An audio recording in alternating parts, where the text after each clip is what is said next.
The knife went in just as Lucy pushed open the basement door.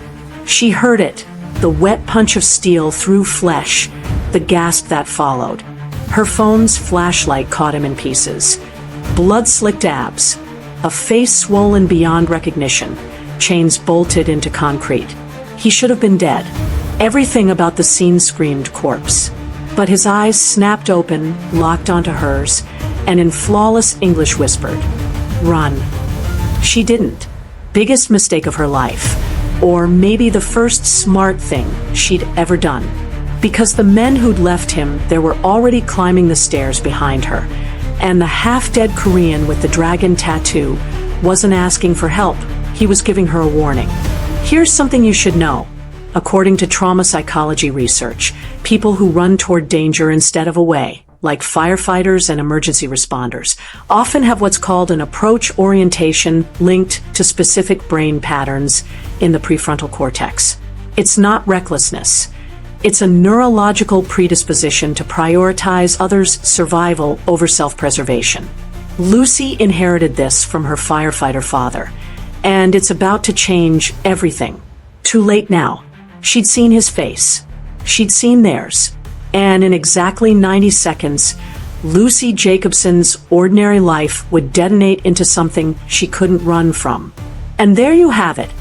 A forbidden romance forged in blood, chains, and a basement where one woman's hero complex collided with a mafia boss's darkest hour. If you're obsessed with dangerous men who'd burn the world for the right woman, ordinary heroines who become extraordinary, and love stories where survival and devotion are the same thing, you're exactly where you need to be. Hit that subscribe button because we're bringing you more intense romances, powerful men brought to their knees, brave women who refuse to walk away, and all the emotional chaos that comes when danger meets desire. Smash that like button and drop a comment telling me, what's your current situation right now, and where in the world are you listening from? Are you at work pretending to be productive, lying in bed scrolling when you should be sleeping, or maybe on your commute using this story as your escape? Where are my story lovers tuning in from today? I love knowing you're out there. Chicago, Lagos, Tokyo, London, wherever you are, you're part of this community now. The scream hit Lucy Jacobson like a fist to the sternum. She stopped dead in the alley behind Morrison Street, her hand flying to the earbuds still pumping Kendrick into her skull. She yanked it out. Silence rushed in, thick, pre-dawn Chicago silence that smelled like garbage and yesterday's rain. Then it came again. Raw. Guttural. A man's voice shredded by agony. Lucy's fingers tightened around her phone. 5:23 a.m. glowed back at her. She had exactly 22 minutes to clock in at Rosie's Diner, or Sheila would fire her ass on the spot. 2 write-ups already this month. 1 more and she'd be scrolling through Craigslist ads for waitressing gigs that paid even less than her current $2.13 an hour plus tips. Her bank account flashed through her mind like a neon sign. $1,847. Rent due Friday. $1,400. That left $447 for groceries, gas, her phone bill, and the student loan payment she'd already deferred 3 times. The math was choking her. She should keep walking. The abandoned textile warehouse loomed to her right, a skeleton of rust and broken windows that everyone in this part of town had learned to pretend didn't exist. But you couldn't pretend away screaming. Even muffled. Even distant. The sound carved through the morning like something alive and dying all at once. Lucy's father had been a firefighter. Died running into a burning building on the south side when she was 16. Everyone said he was a hero. Her mother said he was reckless. Lucy inherited both truths, the inability to walk away and the fear that it would kill her too. She took 3 steps toward the warehouse, then stopped. Her nursing school instincts kicked in before her common sense could. That wasn't a scream of fear. That was a scream of someone being hurt. Methodically, Professionally. Her thumb hovered over 911. Another scream. Closer now, or maybe just clearer. It cut off abruptly, like someone had stuffed something into his mouth. Every survival instinct Lucy had developed growing up in Englewood told her to run. Don't get involved. Don't be a witness. Don't make yourself a target. She'd learned that at 12 when she saw a drive-by, and spent the next 6 months sleeping with a knife under her pillow. But her feet were already moving. Toward the chain-link fence. Toward the gap she could squeeze through. Toward the kind of stupid that got people killed. She pulled out her phone again, this time opening the camera. If she was going to be an idiot, at least she'd have evidence. The warehouse swallowed her whole. The inside of the warehouse was a cathedral of decay. Rusted machinery jutted from concrete like broken bones. Pigeons scattered in the rafters, their wings beating panic into the stale air. Lucy's phone flashlight cut a thin white line through the darkness, illuminating years of graffiti and rat droppings. The screaming had stopped. That was worse. Lucy moved deeper, her worn Nikes silent against the grime-slicked floor. Her heart hammered, so hard she could feel it in her throat. She passed through what must have been the main floor. Empty spools of industrial thread still mounted on rusted frames. A foreman's office with its door hanging by one hinge. Then she heard voices. Low. Clipped. Speaking Korean. She froze behind a concrete pillar, killing her flashlight. Her eyes adjusted slowly. Ahead, maybe 30 feet, a heavy metal door was set into the floor, a basement entrance she hadn't known existed. Yellow light leaked from its edges. 2 men stood guard, both in dark suits that looked expensive even in the dimness, both with the kind of stillness that came from training. One checked his watch. The other lit a cigarette, the ember flaring orange. Lucy's breath caught. These weren't junkies or squatters. These were professionals. The metal door had a bolt lock on the outside. Someone was locked in. She crouched lower, her mind racing. She could leave. Should leave. Call the cops from 3 blocks away and let them handle it. But by the time they arrived, if they arrived for a call about an abandoned warehouse in this neighborhood, whoever was down there would be dead. Or disappeared. The man with the cigarette said something in Korean. Laughed. It was the kind of laugh that made Lucy's skin crawl. From below, through the metal, came a sound. Not a scream this time. A wet, meaty thud. Then another. The rhythm of a beating. Lucy's hand moved to her pocket, fingers closing around the only thing she had. Her keys. Pathetic. But her eyes caught on something else. A chunk of concrete near her foot, broken off from a crumbling support beam. She picked it up. Hefty. Maybe 3 pounds. This was insane. This was suicide. But Lucy Jacobson had never been good at walking away. She threw the concrete hard to the left, where it crashed into a stack of metal drums with a sound like a car accident. Both guards spun, hands going inside their jackets. They barked to each other in Korean and moved toward the noise, weapons drawn. Lucy ran for the door. Lucy's hands were shaking so badly, she almost couldn't grip the bolt. Metal scraped against metal as she yanked it back, the sound impossibly loud in her ears. Behind her, the guards were shouting, footsteps pounding back toward her position. She hauled the door open. Stairs descended into yellow light, and the smell of copper and piss, and something worse, infection, maybe, or just pure human suffering. She didn't think, couldn't think, just lunged down the stairs and slammed the door shut above her head. The bolt. She needed to lock it from the inside. There wasn't one. Fuck. The word came out as a whisper. She looked around frantically. The basement was small, maybe 12 by 12 feet.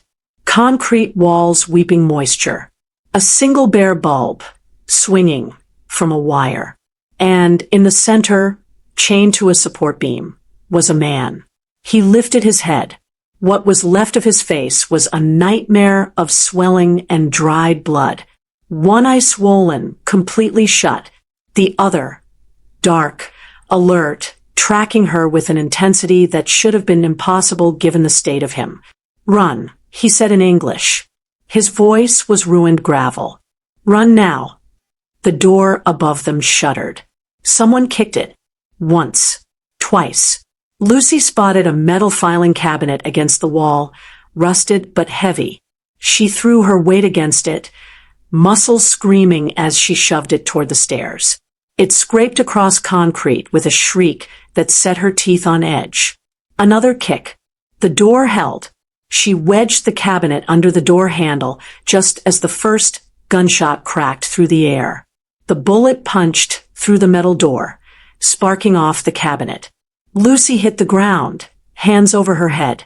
"You're going to die down here," the man said. He wasn't panicking, wasn't even surprised, just stating a fact. "So are you if I don't do something?" Lucy shot back. She crawled toward him, keeping low. More gunshots. 1, 2, 3. They were trying to shoot through the bolt mechanism. The chains around the man's wrists were padlocked to the beam. His ankles too. But his injuries. Lucy's nursing training kicked in despite the terror. Broken ribs, definitely. Contusions covering his torso. His left shoulder sitting wrong, probably dislocated. Blood crusted around his hairline from what looked like repeated blunt force trauma. "Who are you?" she asked. "Someone you shouldn't have saved." The door shuddered again. Wood splintered. They were kicking it in synchronized rhythm, now professional and methodical. Lucy looked around desperately. No windows. No other exits. They were trapped in a concrete box with two trained killers about to break through. Her eyes landed on a piece of rebar, leaning against the wall. Then back to the padlocks. "I'm going to get you out," she said. "You're insane." "Yeah." Lucy grabbed the rebar. "I really am." The padlock was cheap. That was the only mercy. Lucy wedged the rebar into the shackle and threw her whole body weight against it, leveraging it like a pry bar. The metal groaned. Her shoulders screamed. Nothing. Above them. The door was giving way. She could hear wood cracking, the filing cabinet shifting. "Left wrist first," the man said. His voice had changed, steadier now, like he'd made some decision. "Then you run while I buy you time. You can't even stand. I can kill them sitting down." Lucy reset the rebar, angled it differently. This time when she pulled, something gave. The padlock's shackle bent, just slightly. She pulled harder, a grunt tearing from her throat. The shackle snapped. His left hand was free. The skin underneath was raw meat, worn down to bone in places from struggling against the chains. He didn't flinch, just immediately reached for the padlock on his right wrist with his freed hand. "There's a pin," he said. "In my jacket. Inside left pocket." Lucy spotted his suit jacket crumpled in the corner, soaked with blood. She dove for it, fingers finding the pocket. A lockpick. Professional grade. She'd dated a locksmith for 3 months sophomore year. He'd taught her the basics on cheap practice locks. This was not a cheap practice lock, and her hands were shaking like she had Parkinson's. The door above them exploded inward. The filing cabinet screeched across the floor. Footsteps on the stairs. "Down!" the man barked. Lucy dropped flat. As the first guard appeared at the bottom of the stairs, gun raised. The man, still chained by one wrist and both ankles, grabbed the length of chain attached to the beam and whipped it in a wide arc. It caught the guard across the throat with a wet crunch. He went down gurgling. The second guard was already firing. The bullet caught the chained man in the shoulder, the already dislocated one. He didn't make a sound, just yanked the chain back and hurled it again, like a medieval flail. Lucy's fingers found the lock mechanism. Twisted. The pick slipped. She swore and tried again. Click. His right wrist was free. He moved like something unleashed. Even broken, even bleeding, he was fast. He caught the second guard's gun arm, twisted it backward until bone cracked, and put 2 bullets into the man's chest with his own weapon. The silence after the gunshots was deafening. "Ankles," he said, dropping back against the beam. His breathing was labored now, blood spreading across his shoulder. Lucy's hands were crimson. She didn't know if it was his blood or theirs. She picked the ankle locks with shaking fingers. When the second one clicked free, he stood, swayed, caught himself. "What's your name?" Lucy asked. "Park Soo-min." He looked at her with his one good eye. "And you just made the worst mistake of your life."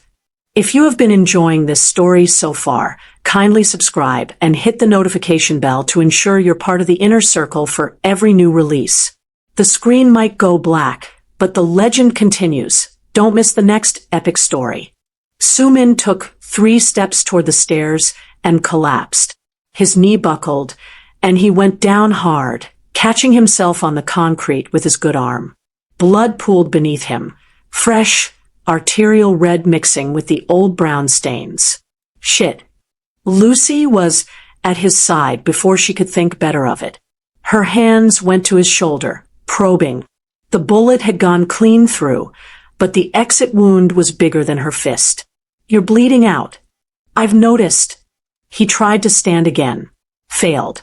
"There are more coming. They'll have heard the shots." As if summoned by his words, voices echoed from somewhere above. Korean, shouting. Multiple voices. At least 3, maybe 4. Lucy's mind raced. They couldn't go up the stairs. That was suicide. There was no other way out. They were trapped in a basement with 2 corpses and a man who could barely stand. Soo-min pulled the gun from the dead guard's hand, checked the magazine. 4 rounds left. He looked at her. "When they come down, stay behind me." "That's your plan? You can't even walk." "I don't need to walk to shoot." Footsteps overhead. Fast, tactical. These weren't panicked. They were professionals regrouping. Lucy's eyes swept the basement one more time. Concrete walls. No windows. 1 exit. The bare bulb swinging overhead. "Give me your jacket," she said suddenly. Soo-min stared at her. "What?" "Your jacket." Now. She was already moving to the dead guard, stripping off his suit jacket. The fabric was soaked with blood, but she didn't care. She grabbed the other guard's jacket too. The footsteps were at the door now. Voices coordinating. They were about to breach. Lucy wrapped both jackets around the bare bulb, yanking it down from its wire socket. Sparks flew. The fabric began to smoke immediately. "What are you doing?" Soo-min demanded. "Buying us time." She dropped the smoking bundle near the base of the wooden stairs. The old, dry wood. Then she filled her lungs and screamed at the top of her voice. "Fire! Fire! Oh God, there's a fire!" Soo-min's eye widened. Understanding clicked. Lucy screamed again, this time adding coughing for effect. "Help! Someone call 911. The warehouse is on fire." The voices above them went silent, confused shouting in Korean. Then, distant but getting closer, sirens. The smoking jackets caught, properly now, flame licking up the wooden stairs. Not a real fire, not yet, but enough smoke to sell it. Enough chaos. "They'll leave," Lucy said, coughing for real now. "They have to. Police and fire department coming means witnesses, cameras. They can't afford to be here." Above them, rapid footsteps. Retreating. Soo-min laughed, a wet, pain sound. "You're either brilliant or insane." "Both." Lucy got under his good shoulder, taking his weight. "Now move. We've got maybe 2 minutes before this place is crawling with first responders. And I'm guessing you don't want to explain this to the cops." They made it 30 feet before Soo-min vomited blood. Lucy caught him as he doubled over, his weight nearly taking them both down. His breathing was ragged, each inhale a wet rattle that screamed internal bleeding. "Where's your car?" she demanded. "North side. Alley." He spat red. "Black Audi. Keys in my pocket." Lucy dug into his pants pocket, trying not to think about the intimacy of it, the warmth of his body against her palm. Found the key fob. The sirens were closer now, maybe 3 blocks out. She could see the reflection of red and blue lights starting to bounce off buildings. Getting Soo Min through the warehouse was a nightmare. He was easily 190, all of it deadweight muscle. Lucy's legs burned. Her shoulders screamed. But she'd done clinical rotations, moving patients twice his size. She knew how to leverage body weight, how to keep moving even when everything hurt. The alley. The black Audi sat like a shadow. Expensive, understated, probably worth more than Lucy made in 2 years. She hit the unlock button, and the lights flashed once. "Passenger seat," Soo Min muttered. "I need to see the street." "You need a hospital." "I need to not get arrested for quadruple homicide." He looked at her with his one good eye. 4 bodies down there. The police will want someone to blame. Right now, you're covered in blood and carrying a suspected gang member. How do you think that plays? Lucy's stomach dropped. She looked down at herself. Her waitress uniform was soaked crimson. Her hands looked like she'd bathed in it. Her fingerprints were on the rebar, the lockpicks, the filing cabinet. DNA everywhere. Oh God. The reality hit her like a freight train. Oh God, what did I do? Save my life. Soo Min grabbed the car door frame, hauled himself into the passenger seat with a grunt of agony. Now save yours. Drive. Lucy slid behind the wheel.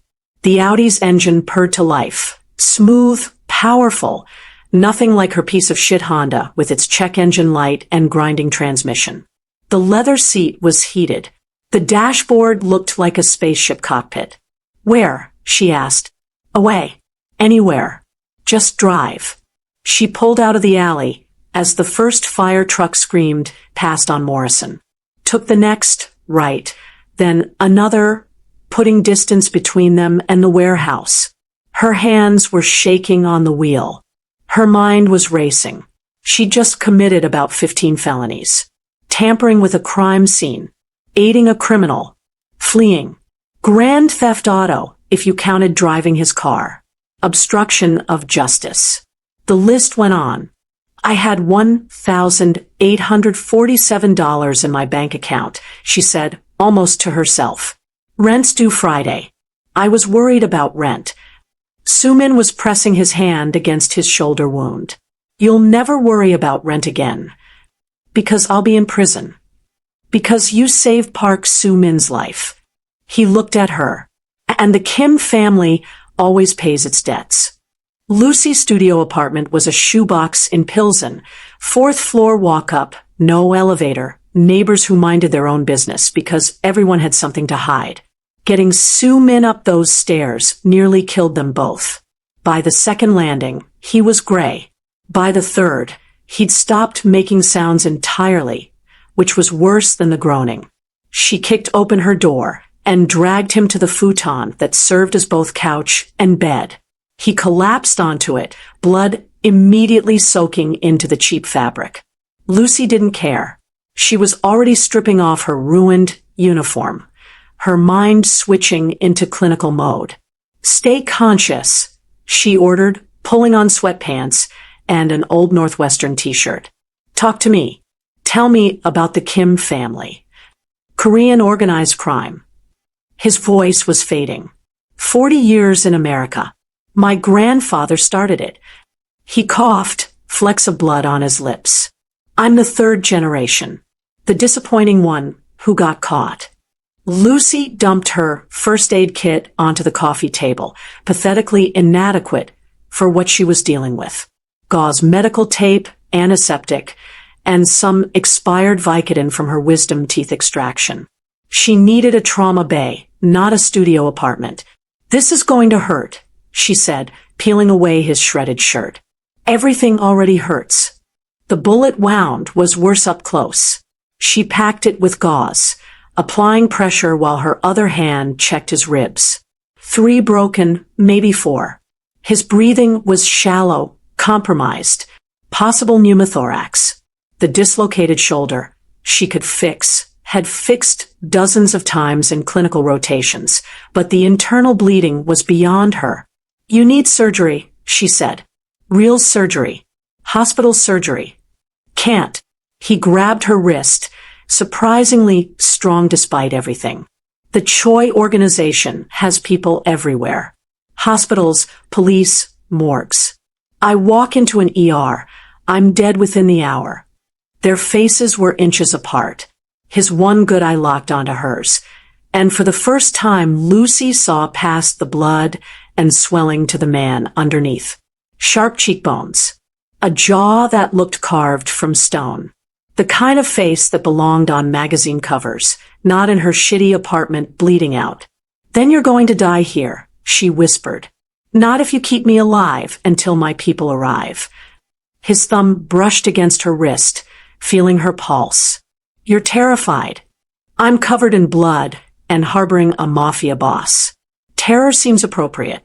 Something that might have been a smile ghosted across his ruined lips. You ran toward screaming. Locked yourself in a room with killers. You're not afraid of the right things, Lucy Jacobson. The way he said her name made something low in her stomach tighten. She pulled away, busying herself with his shoulder. This is going to hurt worse. She didn't give him time to prepare. Just gripped his arm and his shoulder blade and yanked with all her strength. The joint popped back in a socket with a sound like a gunshot. Soo-min made a noise that was barely human, a growl torn from somewhere primal. When his breathing steadied, his good eye opened again. Where did you learn that? Nursing school. 2 years before I ran out of money. She was wrapping his ribs now, her hands moving on autopilot. Dropped out. Started waiting tables. That's the American dream, right? The American dream, Soo-min said quietly, is not dying in a warehouse basement. You gave me that. Her phone buzzed. Lucy's heart stopped. It was Sheila from the diner. Don't answer it, Soo-min said. She answered it. Where the hell are you? Sheila's voice was shrill. Your shift started 40 minutes ago. You know what? Don't bother explaining. You're fired. Come by for your last check when you're done being a flake. The line went dead. Lucy stared at the phone. 7 years she'd worked at that diner. 7 years of grease burns and handsy customers and tips that never covered rent. Gone. I'm sorry, Soo-min said. Don't be. She set the phone down, something hardening in her chest. I hated that job anyway. They came at dawn, 3 black SUVs rolling up to her building like a presidential motorcade. Lucy watched from her window as men in expensive suits filed out, moving with the same predatory grace as the ones in the warehouse. Her heart hammered against her ribs. They're here, she said. Soo-min was barely conscious on her futon, his breathing shallow, but steady. She kept him alive through the night, checking his pulse every 15 minutes, forcing him to drink water, changing his bandages when they soaked through. Her hands still shook when she thought about how close she'd come to losing him. The knock was polite. 3 measured taps. Lucy opened the door to find a woman in her 50s, elegant in a charcoal suit, her silver hair pulled into a perfect bun. Behind her stood 2 men built like defensive linemen, and a thin man carrying a doctor's bag. Miss Jacobson. The woman's English was unaccented, crisp. I am Minji Park, Soo-min's aunt. May we enter? It wasn't really a question. Lucy stepped aside, and they flowed in like water, professional and efficient. The doctor was at Soo-min's side immediately, snapping orders in Korean. The 2 bodyguards took positions by the window and door. Minji studied Lucy with eyes that missed nothing. You kept him alive. Barely. Barely is enough. She gestured to the futon where the doctor was setting up in 4, pulling out surgical instruments. Dr. Huang, we'll need 4 hours. Your apartment will become an operating room. This will be traumatic to witness. I'm not leaving him. Something flickered in Minji's eyes. Approval, maybe. Then you'll need coffee. She produced a thermos from her bag, like a magician. It's going to be a long morning. The surgery was brutal. Lucy had seen procedures in clinical rotations, but never like this. Never in her own apartment with a man she'd known for less than 12 hours. Dr. Huang worked with terrifying efficiency, cutting away dead tissue, stopping internal bleeding, reinflating a collapsed lung. Su Min was under anesthesia, but Lucy felt every incision in her own chest. Minji stood beside her, a silent presence. You know what he is, she said eventually. Not a question. A criminal. A leader. The heir to everything my brother built. Minji poured more coffee into Lucy's mug. The Choi organization has been trying to eliminate our family for 3 years. They nearly succeeded last night. Why are you telling me this? Because you saved his life, and now you're part of this, whether you want to be or not. Minji's gaze was steady. The Choi family knows someone freed him. They'll be looking for a woman. A black woman, late 20s, with nursing skills and a hero complex. Lucy's blood went cold. How do you? We know everything, Miss Jacobson. Your father, the firefighter. Your student loans. Your last paycheck from Rosie's Diner. Minji set down her coffee. You're not safe in this apartment. You're not safe anywhere they can find you. On the futon, Dr. Huang was closing the chest incision with neat, precise sutures. Su Min's face had more color now, his breathing stronger. What are you saying? I'm saying the Kim family protects its own. And as of last night, you became one of us. Minji pulled out a phone, sleek and expensive. We have a property in Lincoln Park. 3 bedrooms, doorman, security. You'll move in today. I can't afford. You misunderstand. The Kim family is in your debt. Everything you need will be provided. Minji's smile was sharp. Consider it payment for saving the life of our most valuable asset. Lucy looked at Su Min, unconscious and stitched together on her futon. 12 hours ago, she'd been worried about rent. Now she was being offered a luxury apartment by the Korean Mafia. And if I say no? Minji's expression didn't change. Then you'll be dead within a week. And Su Min will have lost the only person brave enough to run toward his screaming. She paused. He asked about you. Before the anesthesia. Wanted to make sure you were safe. Something in Lucy's chest twisted. She thought about his thumb on her wrist, feeling her pulse. The way he'd said her name like it meant something. The apartment in Lincoln Park, she heard herself say. Is there a lock on the bedroom door? Minji's smile widened. Miss Jacobson, there's a panic room. Smash that subscribe button and let us know in the comments who you are rooting for. Your support keeps these epic tales coming, so subscribe and join our community of today. The Lincoln Park apartment was obscene. Floor-to-ceiling windows overlooking the lake, hardwood floors that gleamed like honey, a kitchen with marble countertops that probably cost more than Lucy's entire year of nursing school. The master bedroom had a walk-in closet bigger than her old studio. Lucy stood in the center of it all, still wearing yesterday's bloodstained sweatpants, and felt like an imposter. Your clothes will arrive this afternoon, Minji said, scrolling through her phone. I took the liberty of estimating your size. If anything doesn't fit, we'll have it tailored. I don't need new clothes. You need everything. Minji looked up, her expression softening slightly. Miss Jacobson, Lucy, you walked away from your entire life last night. Your apartment, your job, your routine. The Choi organization is hunting you. You can't go back to any of it. The reality of it hit Lucy like a physical blow. She sank onto the leather couch, her legs suddenly unable to hold her. I didn't think. I just heard him screaming, and I couldn't. I know. Minji sat beside her, maintaining a respectful distance. Su-min told me about your father, the firefighter who ran into burning buildings. She paused. Bravery runs in your blood, but so does sacrifice. Your father died saving strangers. You nearly died saving my nephew.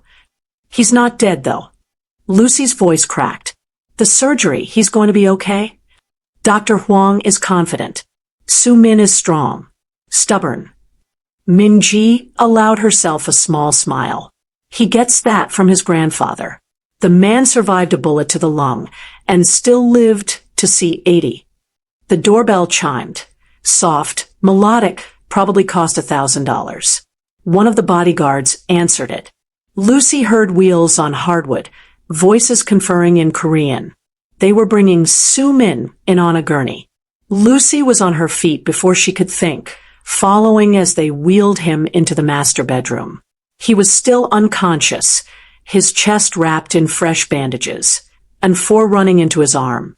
His face was clean now. Someone had washed away the blood, and she could finally see him properly. The sharp angle of his jaw, the way his dark hair fell across his forehead.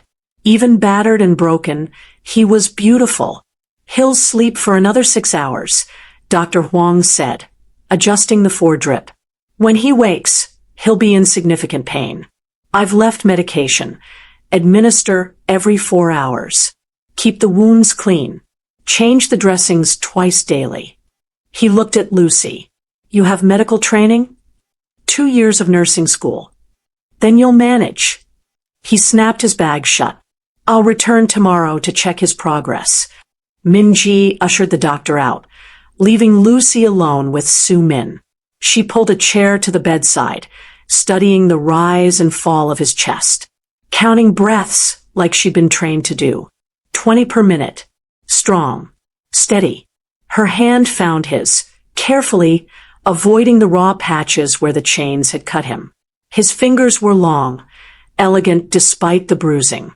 She wondered what those hands had done to earn a torture session in a warehouse basement. Wondered if she should care. She didn't. That was the terrifying part. The afternoon bled into evening. Staff came and went. A woman who stocked the kitchen with groceries Lucy would never have been able to afford, another who brought racks of clothing in her size, a third who set up a laptop and explained the security system with its cameras and panic buttons and direct line to Kim family enforcers. Lucy nodded through it all, but her attention kept drifting back to the bedroom, to Su-min breathing in that massive bed. At midnight, she heard him stir. She was at his side in seconds, her hand on his shoulder. Don't move. You'll tear the stitches. His eye opened, both eyes now, though the left one was still swollen, nearly shut. He stared at her for a long moment, like he was trying to remember if she was real. Lucy. Her name on his lips sounded like prayer, like confession. I'm here. She poured water from the bedside pitcher, held the glass to his lips. Dr. Huang says you'll live. Lucky for you, I'm a decent nurse. He drank, wincing. Lucky. A pause. That's not the word I'd use. What word would you use? Blessed. Indebted. Destroyed. His good eye found hers. You should have let me die in that basement. Not really my style. Your style is going to get you killed. But his hand was moving, searching across the silk sheets until it found hers. His fingers closed around her wrist again, not possessive, just anchoring. Like he needed to feel her pulse to believe she was real. The Choi family knows about you now. They'll come for you to get to me. Minji explained. That's why I'm here. Protection. Lucy didn't pull away.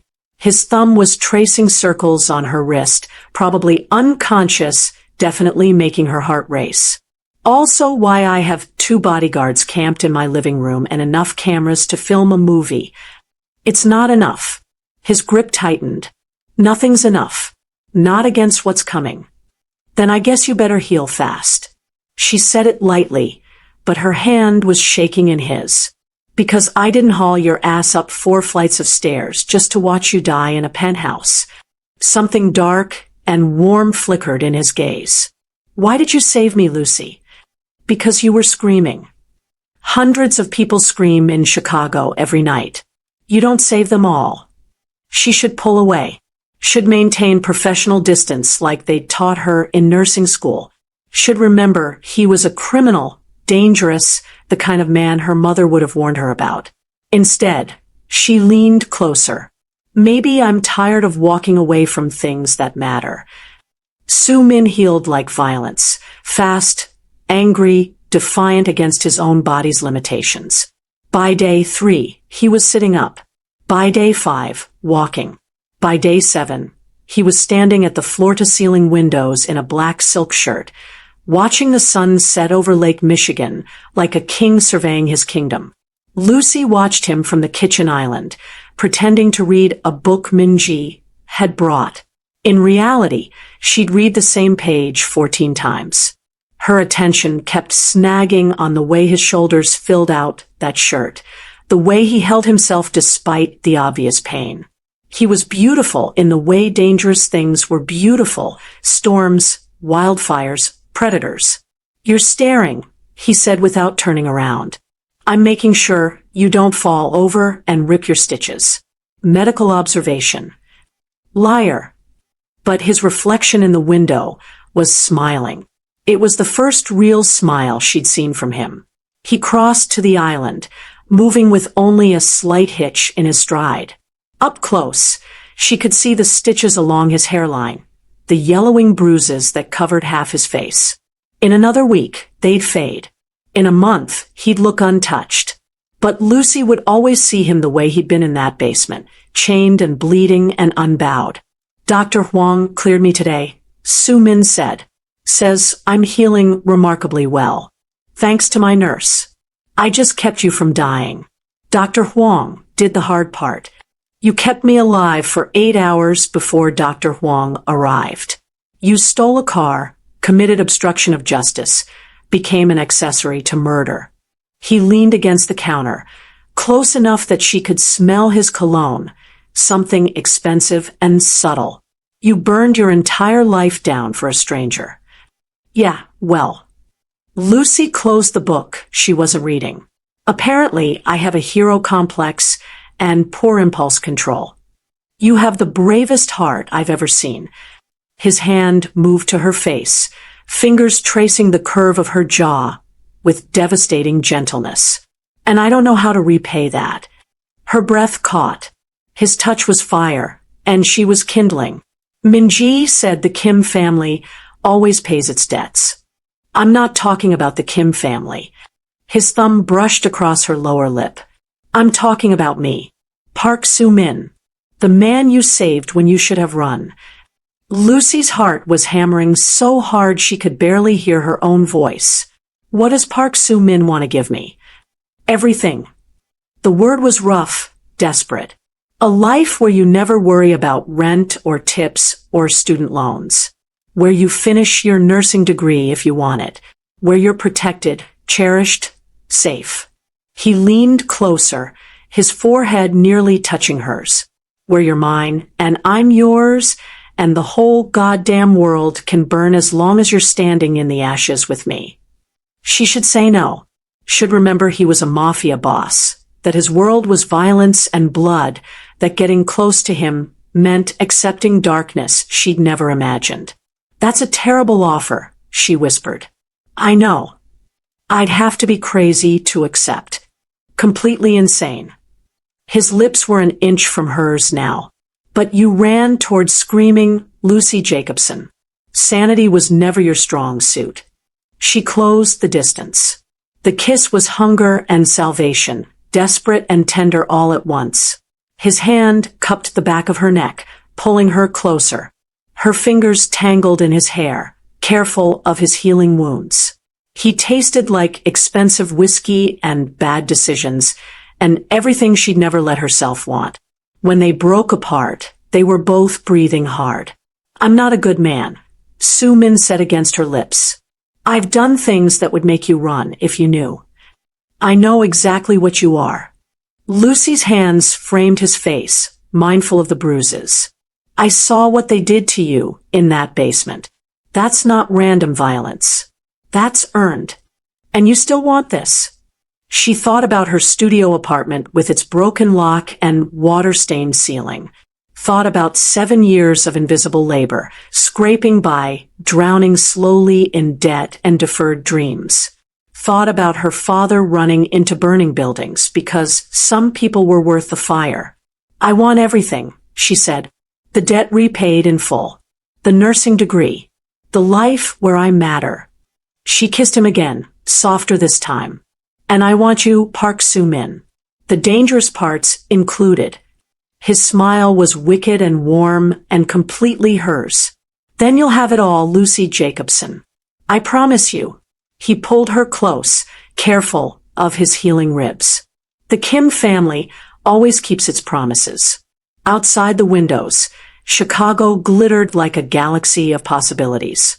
Inside, Lucy Jacobson, former waitress, dropout, woman who'd walked toward screaming, stood in the arms of a mafia boss and felt, for the first time in her life, like she'd found exactly where she belonged. In the darkness. In the danger. In the shelter of someone who'd looked at her hero complex and her poor impulse control and her devastating bravery and said, "Yes, this you, always." She'd saved his life in a basement. He'd save hers by giving her a reason to live it. The debt was paid. The story was just beginning. So tell me, what was your favorite moment? Was it when Lucy threw that concrete to distract the guards? The basement showdown, where Soo-min fought while still chained? Or maybe that final kiss where she chose the darkness over safety? Drop a comment below and let me know which scene had you holding your breath. And if you made it all the way to the end of Lucy and Soo-min's story, do me a favor, hit that subscribe button so you never miss another intense romance like this one. We've got dangerous men, fearless women, and forbidden love stories dropping regularly, and trust me, you don't want to miss what's coming next. Thanks for being here, story lovers. Until next time, stay dangerous, stay curious, and keep running toward the screaming.